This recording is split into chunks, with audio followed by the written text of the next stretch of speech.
Prabhas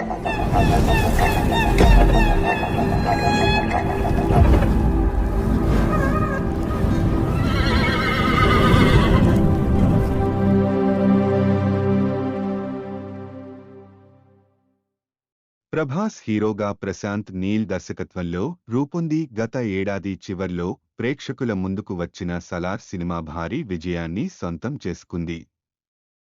box office వద్ద దాదాపుగా రూ. 750 కోట్ల వసూళ్లు నమోదు చేసిన నేపథ్యంలో చిత్ర యూనిట్ సభ్యులు విజయానందంలో ఉన్నారు. తాజాగా బెంగళూరులో సినిమా యూనిట్ సభ్యులు అంతా కూడా కలిసి పార్టీ చేసుకున్నారు. ఈ కార్యక్రమంలో హీరో ప్రభాస్, హీరోయిన్ శృతి హాసన్, శ్రేయ రెడ్డి, ఈశ్వరిరావు, దర్శకుడు ప్రశాంత్ నీల్, నిర్మాతలు, ఇతర టెక్నీషియన్స్ పాల్గొన్నారు.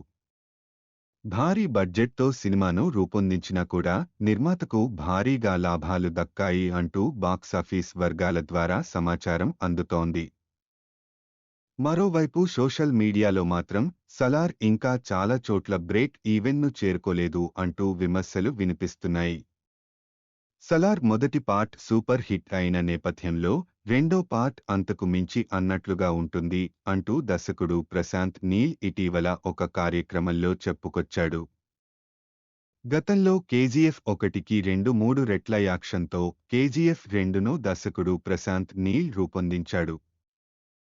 అందుకే సలార్ 2 విషయంలో కూడా అలాగే జరుగుతుందని ప్రభాస్ ఫ్యాన్స్ నమ్మకంగా ఉన్నారు. 2025లో సలార్ 2 వస్తుందేమో చూడాలి.